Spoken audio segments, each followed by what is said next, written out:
Bismillahirrahmanirrahim. Assalamualaikum warahmatullahi wabarakatuh.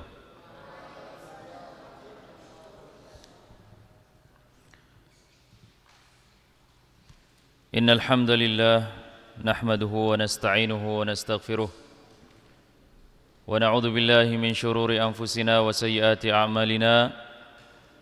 May yahdihillahu fala mudilla lahu wa may yudlil fala hadiya lahu. أشهد أن لا إله إلا الله وحده لا شريك له وأشهد أن محمدا عبده ورسوله لا نبي بعده اللهم صل وسلم وبارك وأنعم على نبينا محمد وعلى آله وأصحابه ومن تبعهم بإحسان إلى يوم الدين أما بعد معاشر المسلمين مسلمات rahimani wa rahimakumullah. Puji dan syukur kita panjatkan kehadirat Allah Subhanahu wa taala atas segala limpahan nikmat dan karunia-Nya. Allah Subhanahu wa taala telah menyampaikan usia kita di bulan Syawal, di mana sebelum ini Allah Subhanahu wa taala memberikan kepada kita anugerah yang sangat besar, yaitu diperjumpakannya kita dengan bulan suci Ramadan.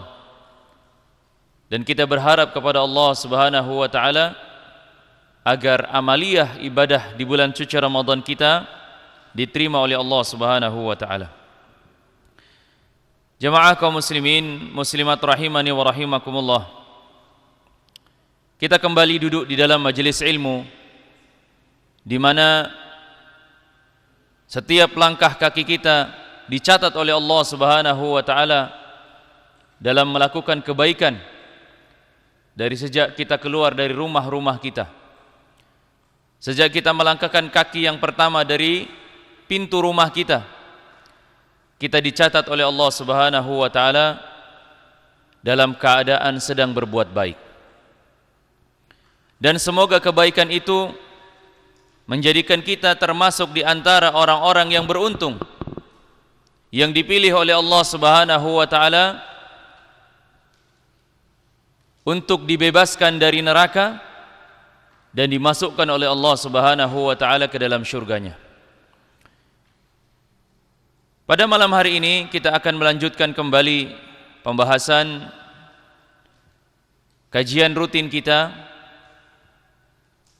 yang alhamdulillah kita sudah sampai dalam pembahasan yang ke-10 tentang anjuran agar senantiasa berada di masjid dan duduk di dalamnya. Hadis yang akan kita bacakan ini merupakan hadis yang menunjukkan tentang keutamaan orang-orang yang duduk di dalam masjid. Apakah dia menunggu waktu salat? Apakah dia berjalan dari rumahnya untuk mendirikan salat 5 waktu? Ataukah dia duduk di dalam masjid untuk berzikir, membaca Al-Quran? Ataukah dia duduk di dalam masjid dalam rangka menuntut ilmu? Dan jemaah sekalian, harus kita mengetahui bahwa menuntut ilmu merupakan perkara yang sangat penting, di mana Allah Subhanahu wa taala memuliakan setiap orang-orang yang menuntut ilmu. Rasulullah sallallahu alaihi wasallam mengatakan, "Inna talibal ilmi yastaghfiru lahu kullu syai'in hatta al-hitanu fil bahri." Sesungguhnya segala sesuatu memohonkan ampun kepada Allah bagi para penuntut ilmu, hingga ikan-ikan di dalam lautan. Dan Allah juga berfirman di dalam Al-Quran, "Yarfa'illahu alladhina amanu minkum walladhina utul ilma darajat." Allah Subhanahu wa ta'ala mengangkat derajat orang yang beriman dan mengangkat derajat orang-orang yang berilmu dengan beberapa tingkatan. Di dalam kehidupan kita belajar dan mengajarkan ilmu Seorang ayah misalnya mengajak anaknya untuk sholat 5 waktu, menyuruh anak perempuannya dan istrinya untuk menutup aurat, mengajak mereka untuk menyembah Allah Subhanahu wa taala, untuk mentauhidkan Allah Subhanahu wa taala. Dan ini merupakan suatu kewajiban bagi siapa saja. Belajar meningkatkan keimanan kepada Allah Subhanahu wa taala. Dengan duduk di majelis ilmu menambah keimanan kita, menambah ketakwaan kita kepada Allah Subhanahu wa taala. Dan juga jemaah sekalian, di antara salah satu cara yang paling efektif dalam melaksanakan kewajiban tersebut yaitu menuntut ilmu, yaitu dengan memperbanyak membuka kitab, membuka Al-Quran, mempelajari hadis-hadis Nabi SAW, ya, mempelajari kitab secara khusus, ya, bukan hanya sekedar mendengar ceramah-ceramah umum, ya mungkin itu juga penting, tapi kita harus memiliki kajian-kajian khusus, kajian-kajian kitab yang dijelaskan oleh atau dikarang oleh para ulama yang menjelaskan tentang agama yang mulia ini. Majelis ilmu adalah di antara majelis-majelis yang paling terbaik di dunia ini, jemaah sekalian. Bahkan Rasulullah SAW sampai menyebutkan bahwa majelis-majelis ilmu riyadun min riyadil jannah.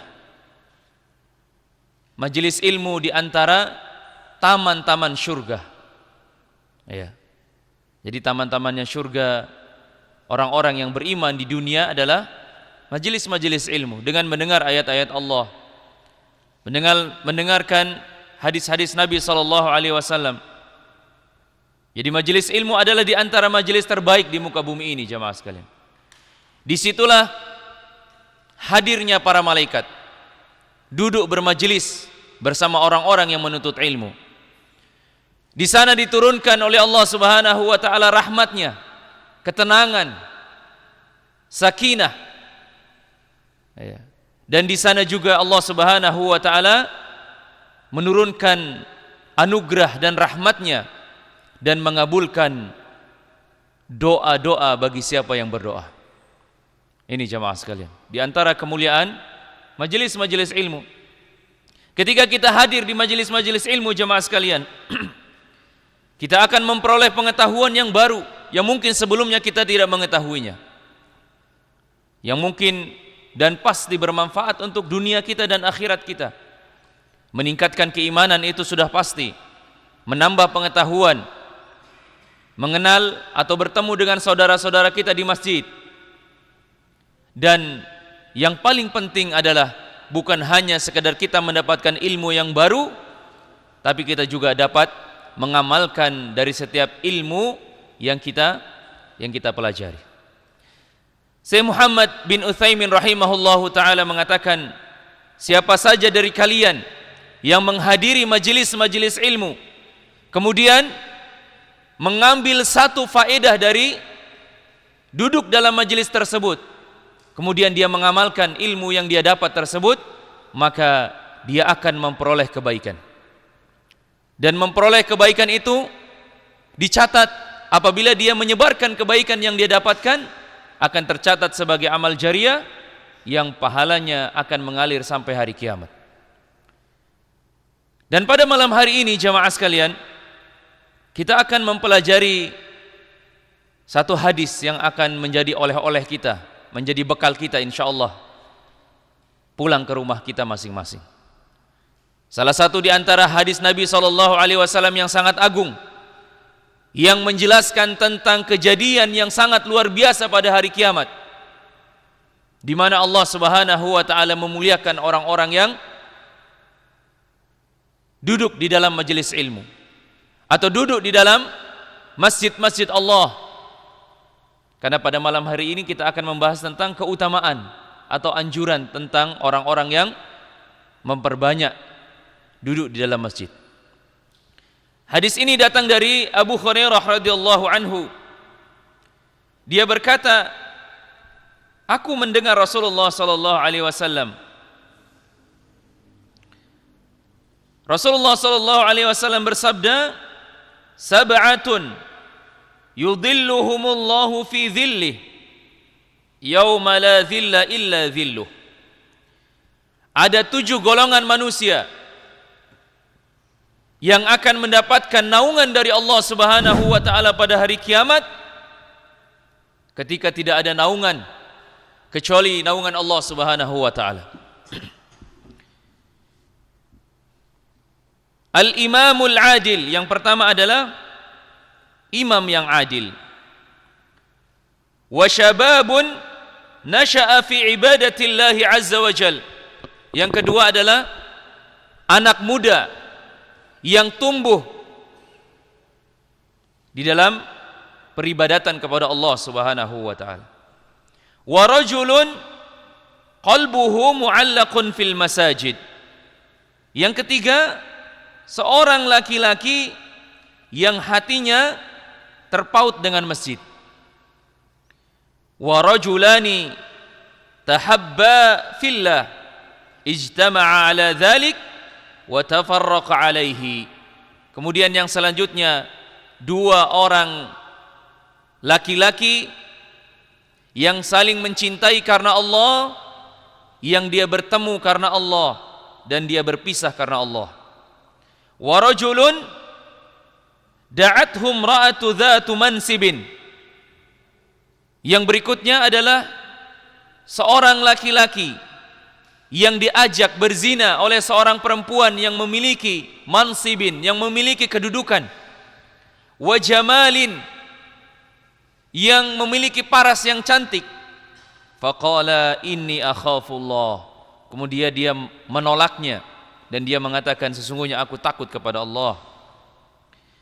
Kemudian yang keenam, wa rajulun tasaddaqa bi sadaqatin fa akhfaha hatta la ta'lamu shimaluhu ma tunfiqu yaminuhu. Seorang laki-laki yang bersedekah, yang dia menyembunyikan sedekahnya hingga tangan kanannya bersedekah, tangan kirinya tidak mengetahuinya. Dan yang ketujuh adalah wa rajulun dzakarallahu khaliyan fafadat aina. Seorang laki-laki yang menyendiri, kemudian dia berzikir kepada Allah Azza wa Jalla, kemudian dia meneteskan air mata.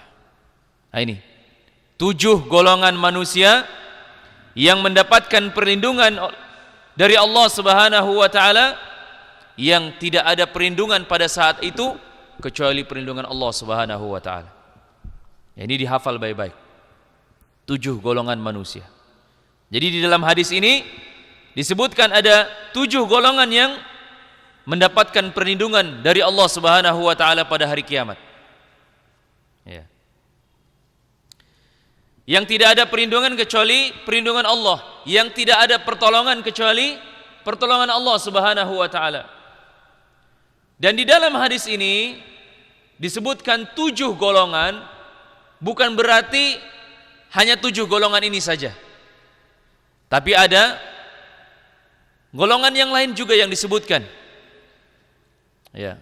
Jadi bukan tidak terfokus saja yang dilindungi oleh Allah hanya 7 golongan ini, tidak. Tapi Rasulullah SAW menyebutkan ya secara khusus 7 golongan yang akan dilindungi oleh Allah Subhanahu wa taala. Ya.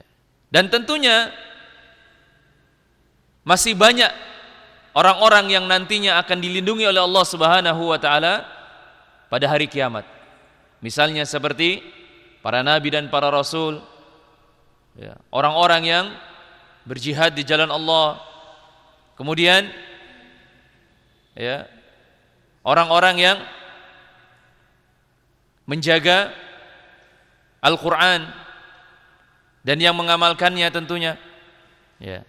Dan di dalam hadis ini Rasulullah hanya menyebutkan 7 golongan ini. Bukan berarti hanya 7 golongan ini yang dilindungi, tapi ada golongan yang lainnya. Di dalam ilmu usul disebutkan bahwa mafhumul adad ghairi murad. Maksudnya menyebutkan satu jumlah yang dipahami tapi dengan tidak menafikan golongan-golongan yang lainnya. Ya. Dan jemaah sekalian, kedudukan hadis ini sangatlah penting kita ketahui. Kenapa demikian? Karena hadis ini menunjukkan tentang keadaan atau kejadian yang akan terjadi nanti pada hari kiamat. Kita tidak tahu kapan itu kiamat dan bagaimana. Akan tetapi Allah Subhanahu wa taala dan Rasulnya memberikan kabar tentang bagaimana kejadian dan kedahsyatan, kengerian pada hari kiamat.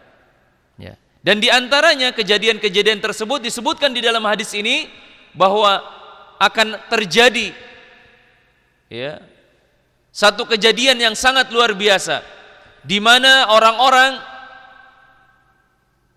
akan merasakan kepayahan, kesusahan. Dan di antara orang-orang yang ada pada saat itu dalam kepayahan tersebut, ada di antara orang-orang yang dilindungi oleh Allah Subhanahu wa taala. Di antaranya adalah 7 golongan yang disebutkan oleh Rasulullah sallallahu alaihi wasallam. Maka jemaah sekalian, memahami hadis ini sangatlah penting agar kita menjadi di antara satu golongan yang akan dilindungi oleh Allah Subhanahu wa taala kelak. Ya, di antara 7 ini setidak-tidaknya ada satu di antaranya yang kita bisa beramal dengannya agar kita nanti dilindungi oleh Allah Subhanahu wa taala. Di mana Rasulullah sallallahu alaihi wasallam mengatakan, "Yudhilluhumullahu fi dhillih." Mereka dinaungi oleh Allah Subhanahu wa taala dengan naungannya. Jadi dalam riwayat yang lain disebutkan bahwa naungan yang dimaksud adalah naungan arsy. Ya, naungan arsy. Ibnu Hajar Al-Asqalani rahimahullah mengatakan bahwa sahabat Salman Al-Farisi menyebutkan hadis Nabi sallallahu alaihi wasallam, "Sab'atun yudhilluhumullahu fi dhilli wa huwa fi dhilli arsyihi." Hari di mana ya 7 golongan akan dilindungi oleh Allah yang tidak ada perlindungan selain daripada perlindungan arsy-Nya Allah. Nah, ini yang disebutkan oleh Rasulullah sallallahu alaihi wasallam dari jalan hadis Salman Al-Farisi. Dan nantinya jemaah sekalian, Allah Subhanahu wa taala akan mengumpulkan manusia di satu tempat yang disebut dengan padang mahsyar. Allah Subhanahu wa taala mengumpulkan manusia di padang mahsyar, di lapangan yang sangat luas. Tidak ada naungan apapun, tidak ada pepohonan. Ya. Tidak ada sesuatu yang dapat dijadikan naungan oleh manusia pada saat itu. Manusia pada saat itu berkumpul menuju kepada satu arah, menunggu kedatangan Allah Subhanahu wa taala. Ya, di dalam padang mahsyar dalam keadaan telanjang dan tidak beralas kaki dan tidak dalam keadaan bersunat. Rasulullah sallallahu alaihi wasallam menyebutkan, "Ya ayuhan nas, wahai sekalian manusia, innakum tuhsyaruna ila Allah."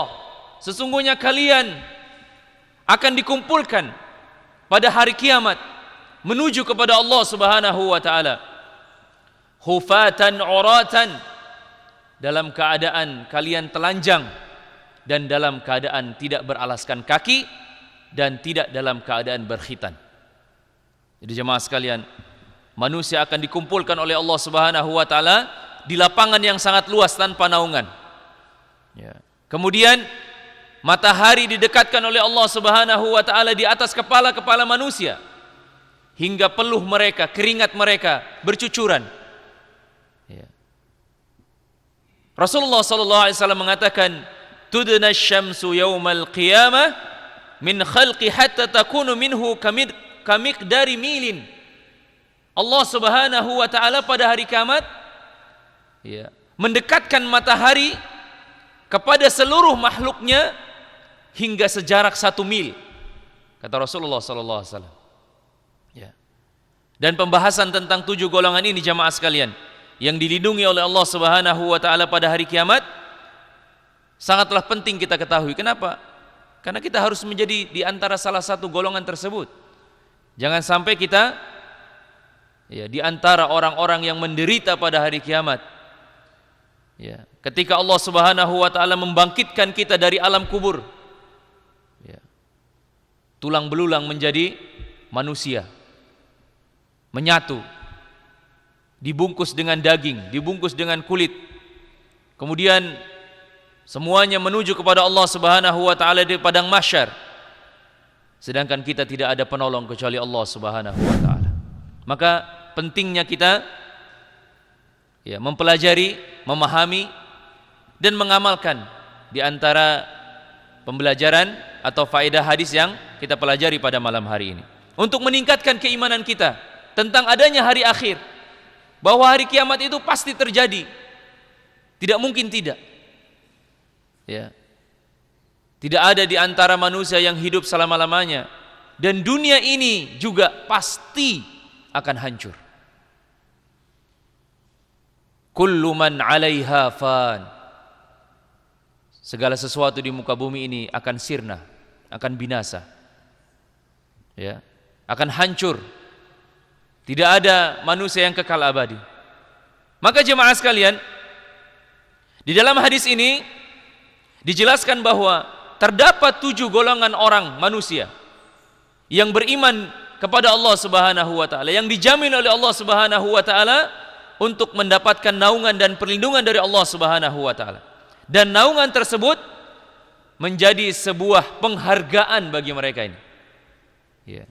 Dan golongan-golongan ini memiliki ciri-ciri khas. Ya.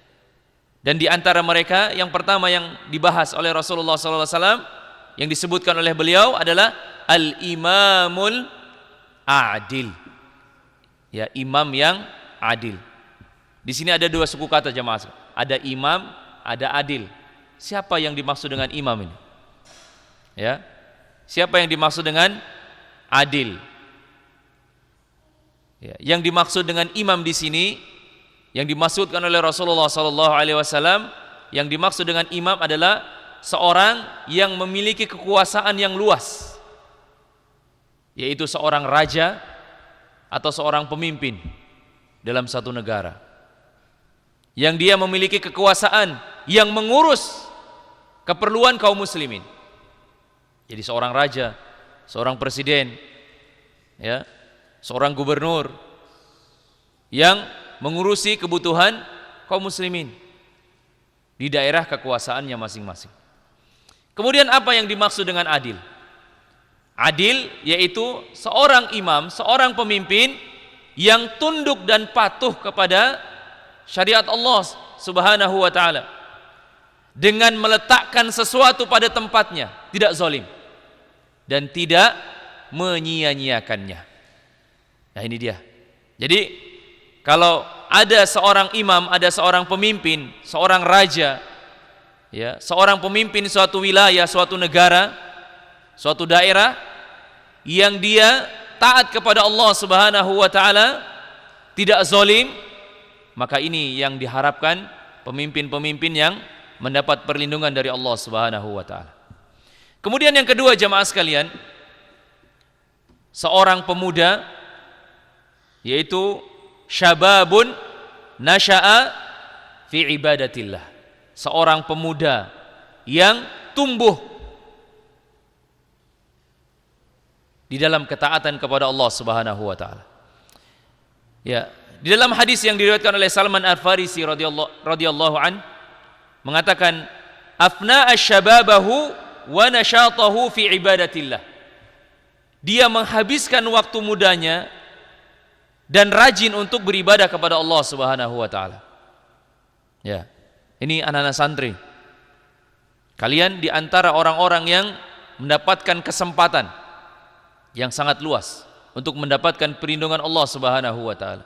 Syabab itu anak-anak muda yang sejak dari muda dia taat kepada Allah Subhanahu wa taala. Ya.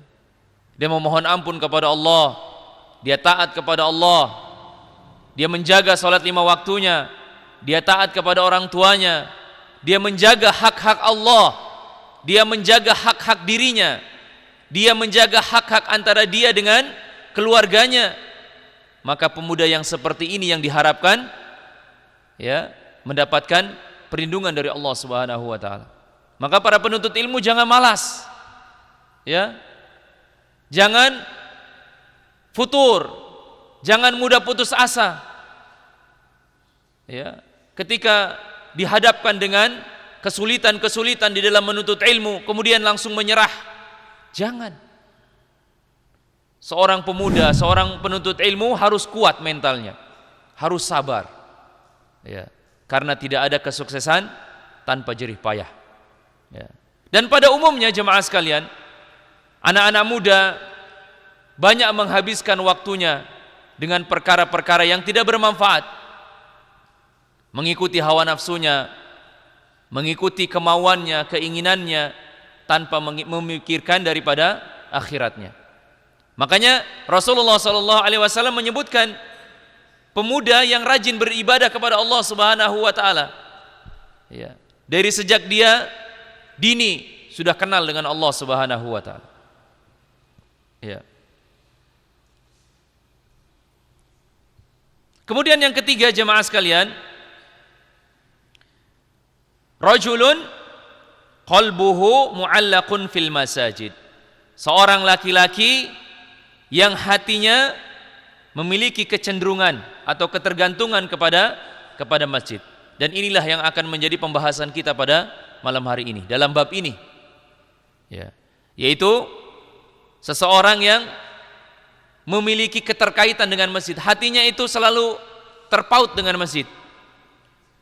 Dalam riwayat Imam At-Tirmidzi disebutkan, wa rajulun kana qalbuhu mu'allaqan bil masjid idza kharaja minhu hatta ya'udu ilaihi. Jadi seorang laki-laki yang hatinya terpaut dengan masjid, apabila dia keluar dari masjid hingga kembalinya ke masjid. Ya, jadi hal ini menjadi tolak ukur ya bagi siapa saja yang memiliki kedekatan dengan masjid, tentunya untuk beribadah kepada Allah Subhanahu wa taala. Ya, bukan untuk hal yang lainnya. Ya. Jemaah sekalian, hal ini menunjukkan tentang rasa cinta seseorang kepada masjid, untuk sholat di dalamnya, untuk berzikir di dalamnya. Ya. Jadi disebutkan kata ar-rajul, maknanya adalah seorang laki-laki, menunjukkan bahwa ini terbatas khusus bagi laki-laki, karena perempuan itu lebih afdal, lebih besar pahalanya apabila dia sholat di rumah-rumah mereka. Ya. Allah Subhanahu wa taala mengatakan wa buyutuhunna khairul lahun. Rumah-rumah mereka itu lebih baik bagi mereka. Ya. Sedangkan bagi laki-laki wajib hukumnya sholat di masjid berjamaah. Ya. Adapun bagi wanita muslimah yang sholat di masjid, kata Rasulullah SAW, la tamna'uhun, jangan larang mereka. Ya. La tamnu'u nisa'akumul masajid wa buyutuhunna khairul lahun. Jangan larang istri-istri kalian atau perempuan-perempuan kaum muslimin untuk datang ke masjid. Akan tetapi rumah-rumah mereka jauh lebih baik ya untuk menjalankan sholat 5 waktu. Ya. Jadi jemaah sekalian, yang wajib untuk sholat datang ke masjid 5 waktu adalah laki-laki. Jadi seorang laki-laki yang senantiasa sholat di masjid, yang hatinya terpaut dengan masjid, ya, adalah mereka di antara orang-orang yang diharapkan mendapatkan perlindungan Allah Subhanahu wa taala. Mereka yang menunggu antara sholat dan sholat yang berikutnya. Mereka yang duduk di masjid berzikir kepada Allah Subhanahu wa taala. Mereka yang duduk di masjid membaca Al-Quran. Mereka yang duduk di masjid untuk mencari ilmu, duduk di dalam majelis-majelis ilmu. Inilah di antara mereka orang-orang yang disebutkan di dalam hadis ini. Ya. Dan bisa juga pengertian yang lainnya, orang-orang yang hatinya terpaut dengan masjid adalah mereka orang-orang yang selalu mengingat sholat berjamaah. Ya. Jadi sopir kendaraan, ya, yang apabila dia sedang bekerja, kemudian dia mendengar suara azan, dia parkirkan kendaraannya, kemudian dia melaksanakan sholat 5 waktu. Ya. Para pegawai, pekerja, ya, ketika mendengar suara azan, kemudian dia berhenti dari pekerjaannya, kemudian dia mendatangi masjid untuk melaksanakan sholat 5 waktu. Seorang pedagang misalnya, yang apabila dia mendengar suara azan, kemudian dia menutup tokonya, kemudian menjalankan sholat 5 waktu di masjid, bukan di pasarnya, bukan di tokonya. Ya. Dan jemaah sekalian, inilah yang menjadi definisi orang-orang yang hatinya terpaut dengan masjid. Ya. Dan mudah-mudahan kita termasuk di antara orang-orang yang disebutkan oleh Rasulullah SAW, ya, yang senantiasa hatinya rindu untuk datang ke masjid. Ya. Kemudian golongan yang selanjutnya jamaah sekalian, yang keempat adalah orang-orang yang dua orang laki-laki yang mencintai karena Allah Subhanahu wa taala. Dia berkumpul karena Allah dan dia berpisah karena Allah. Imam An-Nawawi rahimahullah mengatakan, ya, dan memasukkan hadis ini di dalam kitab Riyadhus Shalihin dalam bab keutamaan cinta karena Allah. Ya. Jadi mencintai seseorang karena Allah Subhanahu wa taala. Ya. Karena dia taat kepada Allah Subhanahu wa taala, makanya kita cinta kepada dia. Ya. Kita senang duduk bersama saudara kita karena dia taat kepada Allah Subhanahu wa taala. Ya. Jadi bukan kecintaan kita kepada saudara kita bukan karena hartanya, bukan karena parasnya, bukan karena keturunannya, bukan karena dunianya. Tapi kita berkawan, berteman, bersahabat, saling mencintai antara sesama muslim karena dia adalah di antara orang-orang yang taat kepada Allah Subhanahu wa taala.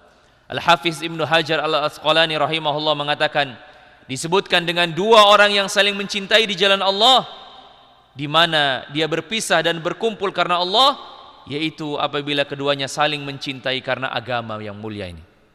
Ya, jadi bukan karena yang lainnya jemaah sekalian. Maka ketika seseorang saling mencintai karena Allah, karena agama Allah, ketika saudaranya menasehati dirinya, jangan tersinggung. Karena kita bukan di antara orang-orang yang maksum dari dosa. Ketika ada saudara kita yang menasehati kita, kita harus menerimanya. Mungkin kita lalai, mungkin kita salah, atau sebaliknya, saling menasehati di dalam ketakwaan, saling menasehati di dalam kesabaran kepada Allah Subhanahu, kesabaran dalam ujian yang diberikan oleh Allah Subhanahu wa taala. Ya, di dalam hadis yang diriwayatkan oleh Al-Humaid disebutkan bahwa yang dimaksud, ya, berkumpul dan berpisah karena Allah adalah mereka orang-orang yang, ya, mencintai saudaranya karena agama yang mulia ini. Kemudian Rasulullah SAW mengatakan, wa tafarraqa alaihi, kemudian mereka berpisah karenanya, yaitu keduanya berkumpul dan berpisah karena Allah Subhanahu wa taala. Badannya terpisah karena safar atau karena kematian, tetapi ruhnya tetap berkumpul dalam satu manhaj, dalam satu agama, yaitu agama Islam yang mulia ini. Kemudian jemaah sekalian, kelompok yang kelima adalah mereka orang-orang yang mendapat perlindungan dari Allah Subhanahu wa taala pada hari kiamat adalah seorang laki-laki yang diajak berzina oleh seorang wanita yang memiliki kedudukan dan kecantikan. Ya. Dan ini juga berlaku bagi perempuan. Ya. Perempuan yang diajak berzina oleh laki-laki yang tampan, yang memiliki kedudukan, yang memiliki harta, ya, kemudian dia menolaknya karena dia takut kepada Allah Subhanahu wa taala. Ya. Wa rajulun da'watu imra'atun dhatu mansibin wa jamalin faqala inni akhafullah. Ya, seorang laki-laki yang diajak berzina oleh seorang wanita yang memiliki kedudukan dan kecantikan, lalu laki-laki tersebut berkata, sesungguhnya aku takut kepada Allah. Kemudian golongan yang keenam jemaah sekalian, yaitu wa rajulun tasaddaqa bi sadaqatin seorang laki-laki yang bersedekah dengan suatu sedekah yang dia menyembunyikan sedekahnya hingga tangan kirinya tidak mengetahui apa yang diinfakkan oleh tangan kanannya. Ya, ini merupakan perkara yang sulit jemaah sekalian. Ya. Dan kita sudah mengetahui bahwa pahala yang dijanjikan oleh Allah Subhanahu wa taala bagi mereka orang-orang yang berinfak di jalan Allah adalah merupakan pahala balasan yang sangat besar yang dijanjikan oleh Allah Subhanahu wa taala. Ya, Nabi sallallahu alaihi wasallam memerintahkan untuk menyembunyikan dari sedekah yang kita berikan. Agar apa? Agar sedekah yang kita berikan itu ya lebih mudah untuk mendatangkan keikhlasan. Ya, lebih mudah mendatangkan keikhlasan. Ya, daripada sedekah yang ditampakkan, karena akan menimbulkan atau memudahkan seseorang untuk berlaku riya' dan sum'ah. Tapi bukan berarti tidak boleh menampakkan sedekah jemaah sekalian. Allah Subhanahu wa taala mengatakan di dalam Al-Qur'an, "In tubdus shadaqati fa ni'mahi." Jika kamu menampakkan sedekah-sedekahmu, maka itu baik. Wa in tukhfuha wa tu'tuha al-fuqara fa huwa khairul lakum.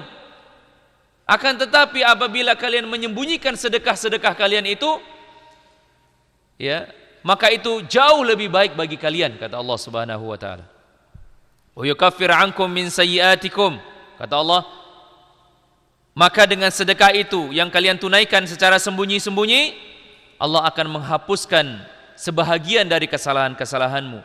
Wallahu bima ta'maluna khabir, dan Allah Maha teliti apa yang kamu kerjakan.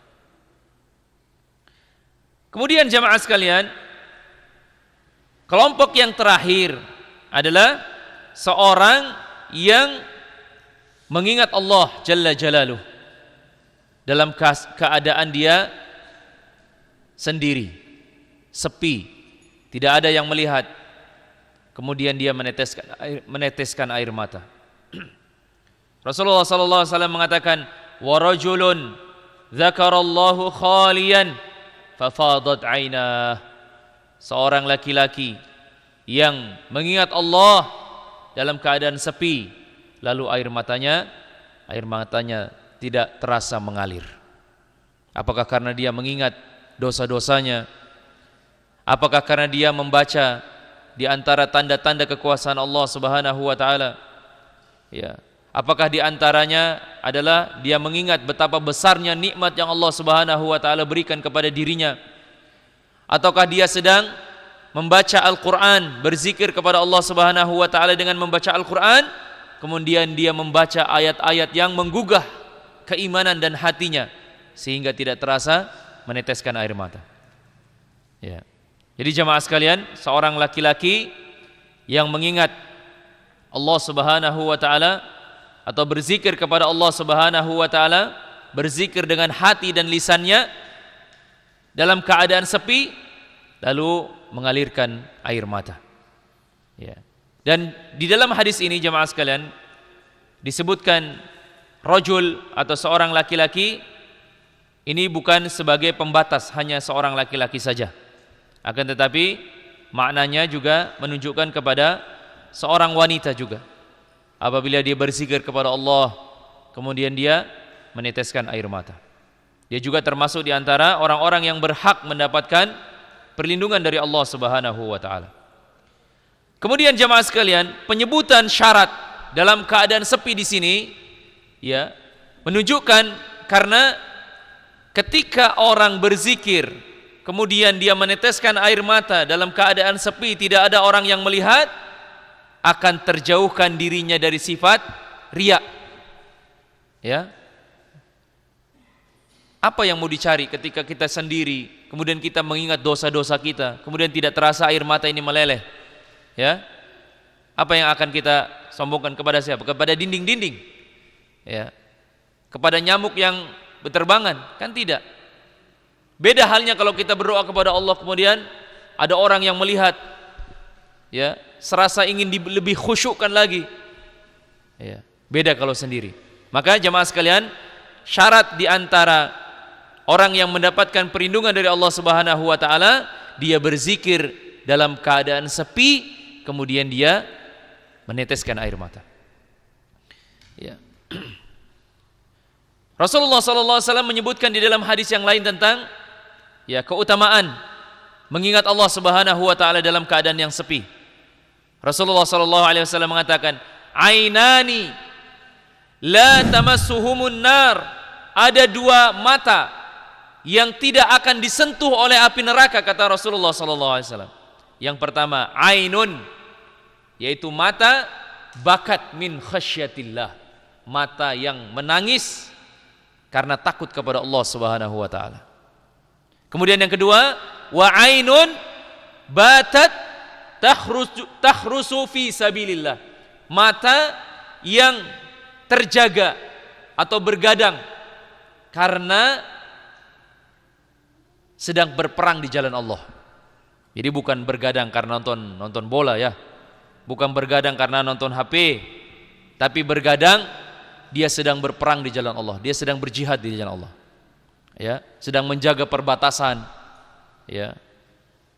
Misalnya saudara-saudara kita yang bertugas atau sebagai penjaga keamanan di dalam negara ini, dia sedang menjaga negara ini dari berbagai macam keburukan. Seorang polisi, seorang tentara yang beriman kepada Allah Subhanahu wa taala, dia menjaga keamanan dari kaum muslimin, maka dia termasuk di antara orang-orang ini. Jadi bukan orang yang bergadang karena mau menyaksikan pertandingan sepak bola, bukan ya. Tapi dia menjaga kaum muslimin. Baik jemaah sekalian, demikianlah di antara 7 golongan orang-orang yang mendapat perlindungan Allah Subhanahu wa taala, dan kita berharap kepada Allah Subhanahu wa taala kita dapat dimudahkan oleh Allah Subhanahu wa taala untuk bisa melaksanakan salah satu di antara 7 amalan yang disebutkan oleh Rasulullah sallallahu alaihi wasallam. Kita tutup pertemuan kita ini dengan membaca doa kafaratul majelis. Subhanakallahumma wa bihamdik, asyhadu an la ilaha illa anta, astaghfiruka wa atubu ilaik. Wa akhiru da'wana anil hamdulillahi rabbil alamin. Assalamualaikum warahmatullahi wabarakatuh.